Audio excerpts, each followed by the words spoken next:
অত্যন্ত দুৰ্ভাগ্যজনক ঘটনা। এজন ব্যক্তিৰ এই গাড়ীৰ এক্সিডেণ্টৰ বাবে মৃত্যুমুখত পৰিছিল। অতি দুৰ্ভাগ্যজনক ঘটনা।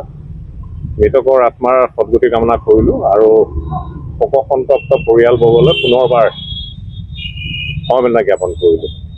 এই গোচৰটোত বিভিন্ন ধাৰা সন্নিৱিষ্ট হৈ আছিলে। আৰক্ষীয়ে যেতিয়া গোচৰটো ৰুজু কৰিছিলে তাত প্ৰধানতঃ বৰ্তমানৰ যিখন BNS ভাৰতীয় ন্যায়িক সংহিতা 105 ধাৰাটো সন্নিৱিষ্ট কৰিছিলে। 105 ধাৰাটো হৈছে culpable homicide not এমাউণ্টিং two murder, অৰ্থাৎ কোৱাণ্টাম অফ পানিছমেণ্ট যিটো প্ৰভাইড কৰিছে, ট্ৰাইলৰ অন্তত দোষী সাব্যস্ত হ'লে যাৱজ্জীৱন কাৰাদণ্ডৰে দণ্ডিত হ'ব পাৰে।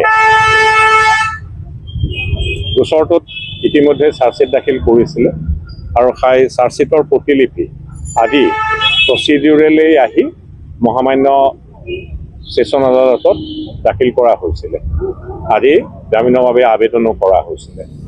আমাৰ যুক্তি প্ৰদৰ্শন কৰা হৈছিলে যে বিভিন্ন এনেধৰণৰ গোচৰ যি হিট এণ্ড ৰান গোচৰ, এই গোচৰবিলাকত 1061 ধাৰাটো সন্নিৱিষ্ট কৰা হয়। 106 যিটো ধাৰা, সেই ধাৰাটো হৈছে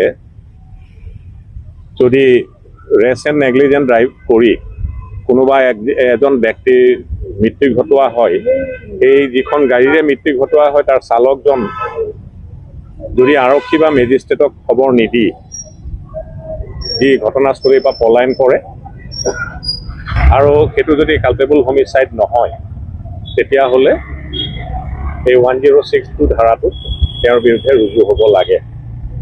কিন্তু সেই সময়তে যেতিয়া ভাৰতীয় ন্যায় সংহিতা প্ৰৱৰ্তিত হোৱা নাছিলে, তেতিয়া ট্ৰেন্সপৰ্টাৰ্ছবিলাকে ভাৰতব্যাপী আন্দোলন কৰিছিলে যে 1062 ধাৰাটোত যিহেতু কোৱাণ্টাম অফ পানিছমেণ্ট আগৰ 3048টো বহুত বেছি, তেওঁলোকে ষ্ট্ৰাইক কৰিছিলে।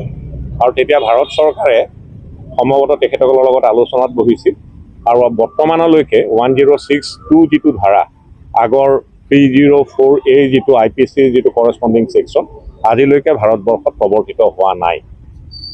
আৰু এই সন্দৰ্ভত গুৱাহাটী উচ্চ ন্যায়ালয়তো এখন PIL দাখিল কৰা হৈছিলে যে অসম আৰক্ষীয়ে বিভিন্ন গোচৰত 1062 ধাৰাটো সন্নিৱিষ্ট কৰিছিলে। এই PILত কিন্তু এই কথাটো গ্ৰাহ্য কৰিছিলে যে আৰক্ষী প্ৰধানলৈ নিৰ্দেশনাও দিছিলে যে কোনো গোচৰ হিট এণ্ড ৰান গোচৰত যদি কাৰোবাৰ মৃত্যু হয় তেনেহ'লে 1062 ধাৰাত কোনো গোচৰ ৰুজু হ'ব নালাগে। কিন্তু ক'তো লিপিবদ্ধ আকাৰত নাই যে 1061 যিটো ধাৰা, সেইটো কোনো গোচৰত যে ৰুজু হোৱা গোচৰত যে তাক এক্টিভেট কৰিব নোৱাৰিব তেনেধৰণৰ কোনো বাধা ন্যায়ালয়ে আৰোপ কৰা নাছিলে, চেণ্ট্ৰেল গভৰ্ণমেণ্টৰ নটিফিকেশ্যনটো নাছিলে। অৰ্থাৎ 1062 ষ্টিল নট ইন অপাৰেশ্যন, বাট 1061 ধাৰাটো প্ৰৱৰ্তিত হোৱাৰ পিছত এতিয়াও লাগু হৈ আছে। 106ত কি হৈছে, কোনোবাই ৰেচ এণ্ড নেগলিজেণ্ট এক্টৰ জৰিয়তে যদি কাৰোবাৰ অপমৃত্যু ঘটায়, এই গোচৰটো কিন্তু অপমৃত্যু ঘটোৱাৰে 105 ধাৰাতকৈ আমাৰ মতেৰে মানে ডিফেন্সৰ মতেৰে প্ৰযোজ্য যিটো ধাৰা প্ৰয়োগ কৰিব লাগিছিলে সেইটো আছিলে 1061 উপধাৰাটো। ধৰক এই এজন OC, অতি দুৰ্ভাগ্যজনক ঘটনা, সেইটো বশিষ্ঠ থানাৰ অন্তৰ্গত এটা গোচৰ ৰুজু হৈছিলে। সেই গোচৰটোত স্কুটাৰেৰে খুন্দিয়াই কোনো ব্যক্তিয়ে সেই OC-জনৰ মৃত্যু ঘটাইছিলে। সেই ধাৰাটোত, সেই গোচৰটোত কিন্তু 1061 ধাৰাটো উপধাৰাটো তাত এক্টিভেট কৰা হৈছিলে আৰু সেইবাবে ব্যক্তিজনক গ্ৰেপ্তাৰ কৰাৰ লগে লগে সিংঘাল বোলা এজন ব্যক্তিক গ্ৰেপ্তাৰ কৰিছিলে।